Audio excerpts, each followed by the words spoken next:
A very warm welcome to Daily Dispatch, a show that gives you all the latest news and updates from the digital ecosystem. I'm Priya Sheth. Thank you very much for logging in. Time now to get you all the top news stories that we've been tracking for you this evening. Well, first up, Flipkart Wholesale along with Best Price Cash and Carry business has reported a 3x increase in e-commerce adoption between January and June 2021 among kiranas in Tier 2 as well as Tier 3 cities. Now, dairy as well as fresh produce categories saw a 2x rise on the Best Price app and website during the same time period. Well, moving on to the second headline of the day, nutraceutical startup Power Gummies has raised its second bridge round of funding of approximately $1 million at an undisclosed valuation led by 9 unicorns with participation from DSG and Pivot Ventures. Now founded in 2018, Power Gummies had raised its first round of seed funding in 2019 led by venture capital firm Alpha Ventures. Well, in Mobi-owned lock screen content platform, Reliance has acquired Shop 101 as it looks to take on giants TikTok and Instagram globally.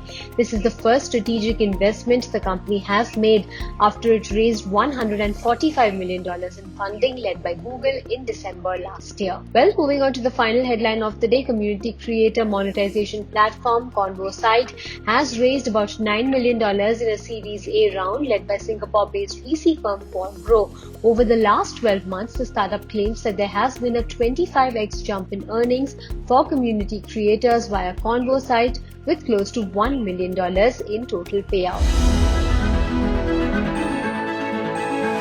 Well, moving on to our second segment, I have with me someone who is from the digital therapeutics space. I have with me Arvinder Singhal from Fitterfly. Thank you very much for joining us today on the Daily Dispatch.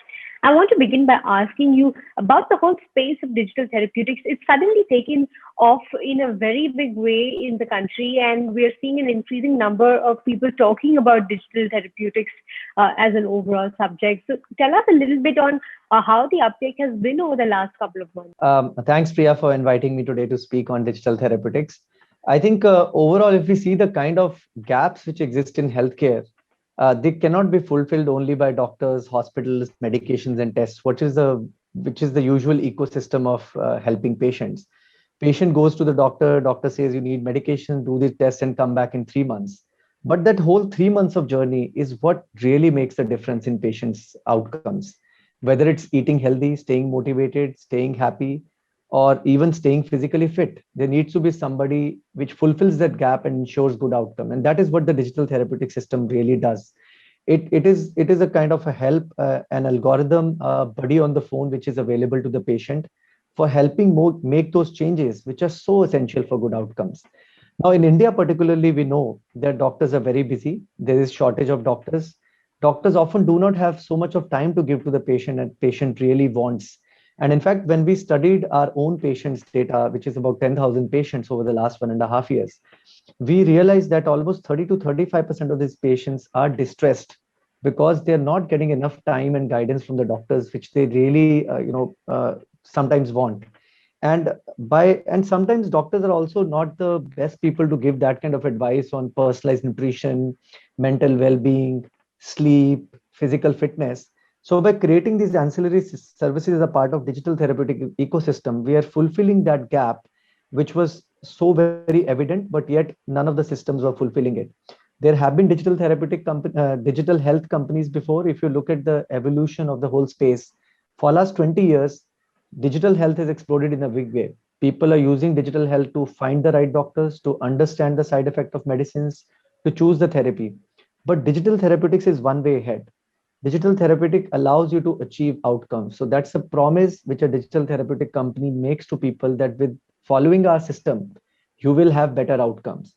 So the reason why digital therapeutics is now exploding into the scene in India is, one is limited availability of doctors. Secondly, with COVID pandemic, people are getting pushed on the back front. They really don't want to go to the hospital, or really until it's really necessary.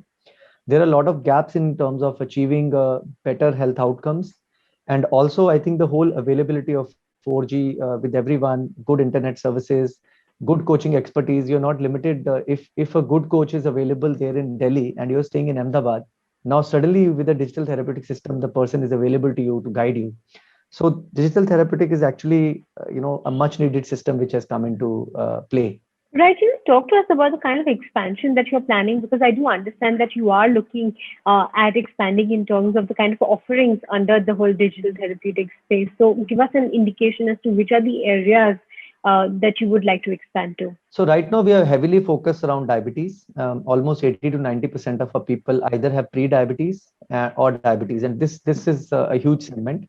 And within diabetes also there are people having type 1 diabetes. There are pregnant women having diabetes. There are children having type 1 diabetes. So all those separate segments is what we are catering right now.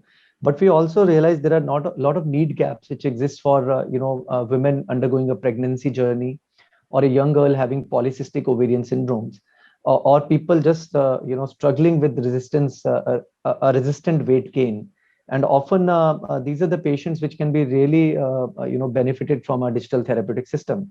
So these three categories we have already started pilot programs. One is women in pregnancy, helping them with nutrition, better sleep, stress management, and physical fitness specific during pregnancy. Then second is the program with for girls having polycystic ovarian syndrome. Third is the people having resistant weight gain, and they really want to use a scientific system to lose weight, not a typical a clinic or a dietitian giving advice. It's a proper scientifically going forward. I think in the next year we'll start working in the space of hypertension and heart health. And couple of years from now, we'll start also supporting people having cancer and supporting their journeys of treatment during cancer therapy. Right, give us an indication of the kind of numbers in terms of growth, etc., that you've seen over the last year, considering that over the last year we've been in the middle of a pandemic. In terms of absolute growth, what's been the growth so far? And in terms of the future outlook out there, what kind of growth are you anticipating? So, Priya, it's interesting that our company started digital therapeutic services in December of 2019, and immediately within 3 months, pandemic hit. So, actually, all our numbers, which is about 12,000 patients now, is all during pandemic, and the numbers have exploded. We are seeing a monthly growth of almost 20 to 25%. So every month we enroll close to 800 to anywhere between 1,000 patients. Initially, we were, getting most of our patients from either our alliances with pharmaceutical and nutraceutical companies or through doctors. But in the last 2 months, after closing our initial round of pre-seed funding, we have started focusing on B2C segment, because we were seeing a huge intent on the B2C side, people searching for things like, how can I control my diabetes better, how can I strengthen my immunity, what is the specific diet plan for diabetes. So we started setting up a system and various kinds of sales funnel on B2C side, and initial results are very good on B2C side as well. Right, I want to understand in terms of fundraising. I believe that you raised about $1 million recently, from a series of investors out there, Fireside Ventures being one. What is the kind of fund utilization plan out there, and are you looking at a second round of funding soon? So total fundraise till date has been about $4.5 million. So out of this, 2017 we had a very small round of $400,000, which was a pre-seed money. 2019 we raised $1 million of seed money, and this March of 2021 we have closed a round of $3.1 million with Fireside Ventures leading the round. So the total funding comes to around $3.5 million. This so our revenues are scaling up, and the things are looking good. We have enough money in the bank for almost a year and a half. But but uh, but we sincerely believe this is the right time for health tech to come in front, and there are millions of people whom we can help in preventing their diseases or reversing their diseases even. So we are now configuring our core digital therapeutics engine, which will support multiple type of health conditions, and also scaling up on B2C side. And so we will be planning to raise another round of funding towards the end of this year, which will be to the tune of $10 million, sometime towards November, December. Initial conversations have already started with about 6 investors. Right, and those funds will be used to develop your product portfolio, etc., going forward. So I think the main thing, the emphasis, the way the money is going to go is to develop the core digital therapeutics engine, which will support multiple types of health conditions. So we see ourselves as the world's biggest pharmaceutical company without actually producing a drug, because our programs in diabetes currently have better results than some of the anti-diabetic drugs. And similar kind of opportunities exist in multiple health conditions. So once this core DTX engine, which will require huge amount of investment, and this will be the intellectual property which the company will create. The alpha version of that is running right now. The beta version will be live in November. And that's the time when we raise the next round of fund to take it to the multiple disease portfolio. The second thing which we are doing is automating a lot of stuff in the whole core DTX engine, building in a lot of tracking mechanism. Right now, the continuous glucose monitoring devices data comes into a system, but we want to bring in data of a lot of other devices into the system and automate a lot of experience.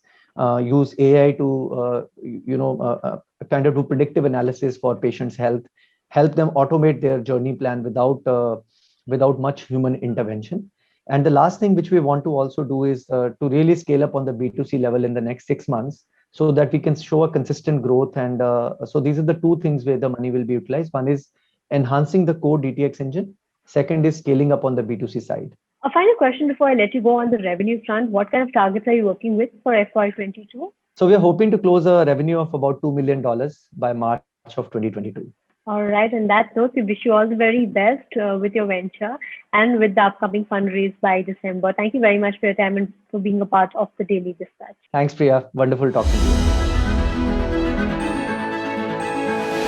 Well, time now to say goodbye. Thank you very much for joining us for this edition of the Daily Dispatch. I'll catch you tomorrow at 5 p.m. Goodbye and stay safe.